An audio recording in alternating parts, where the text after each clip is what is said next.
चिराग पासवान जी तो खुद ही कहते थे कि भाई जो संपन्न दलित है उसको आरक्षण वापस लौटा देना चाहिए। कि पिताजी ने कई बार ये बात कही कि बीजेपी आरक्षण को समाप्त करना चाहती है, दंगाई पार्टी है। इसके कारण उन्होंने केंद्रीय मंत्रिमंडल से इस्तीफा भी दिया था। लोक जनशक्ति पार्टी रामविलास के राष्ट्रीय अध्यक्ष हैं चिराग पासवान और हाजीपुर से प्रत्याशी भी, लेकिन वो लगातार इस बात को कहते हुए नजर आ रहे हैं कि नरेंद्र मोदी के शासनकाल में आरक्षण जो है मजबूत हुआ है। तेजस्वी यादव ने इस बात को लेकर सीधे से जवाब दिया है कि चिराग पासवान ने तो खुद यह बात कही है कि जो भी संपन्न दलित हैं वो आरक्षण छोड़ दें, और साथ ही साथ चिराग पासवान को ये जानकारी भी नहीं है कि आरएसएस का एजेंडा क्या है और संविधान क्या है। उनको अपने पिता का भाषण सुनना चाहिए।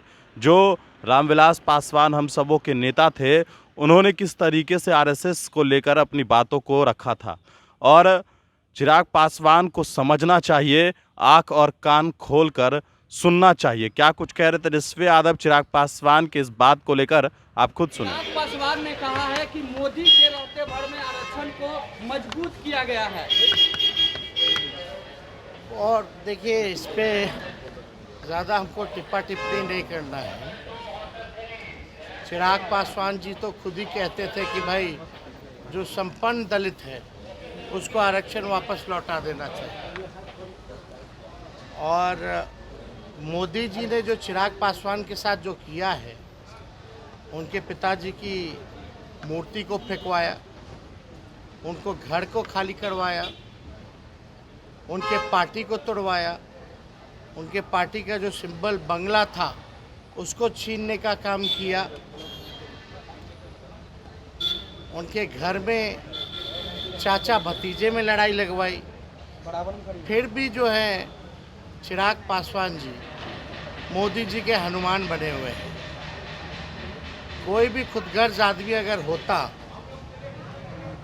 तो मोदी जी के साथ नहीं रहता, लेकिन पता नहीं चिराग पासवान जी की अपनी सोच है, स्वतंत्र है किसी के साथ भी रहने के लिए। लेकिन आरक्षण के बारे में चिराग पासवान जी को थोड़ी सी भी जानकारी नहीं है, और ना ही आरएसएस के बारे में उनको इतिहास की जानकारी है। थोड़ा आरएसएस के बारे में जानकारी प्राप्त कर लेनी चाहिए, और जानकारी उनको तभी प्राप्ति हो सकती है जब अपने पिताजी का, रामविलास जी जो हम सबों के नेता थे, उनके भाषणों को वो सुने। उनका भाषण जो है रामविलास पासवान जी का, चिराग पासवान जी पहले सुने, समझें। उनके पिताजी ने कई बार ये बात कही कि बीजेपी आरक्षण को समाप्त करना चाहती है, दंगाई पार्टी है। इसके कारण उन्होंने केंद्रीय मंत्रिमंडल से इस्तीफा भी दिया था। तो ये सब लोग जानते हैं, लेकिन चिराग पासवान जी बेचारे नादान हैं, है ना। वो इधर उधर कोई भटका देता तो भटक जाते हैं। थोड़ी जानकारी ले करके बात करनी चाहिए। बीजेपी के मोदी जी हैं तो आरक्षण पर खतरा है, मोदी जी हैं तो लोकतंत्र और संविधान पर खतरा है। ये यथार्थ है, सच्चाई है। कान बंद कर करके नहीं रहना चाहिए, आंख बंद करके नहीं रहना चाहिए, आंख खोल के, कान खोल करके देखना चाहिए कि भाजपा के नेता, सांसद, कैंडिडेट बार बार इस बात को कह रहे हैं 400 पार लाओ और हम संविधान को बदलेंगे। लेकिन विजय चौधरी कह रहे हैं कि जो रामकृपाल यादव हैं वो ऐसे उम्मीदवार है कि लोगों को चिंता खून से हो रही है। विजय चौधरी, अरे कौन किसके बारे में क्या कहता है, हम सबके ठेका लिए।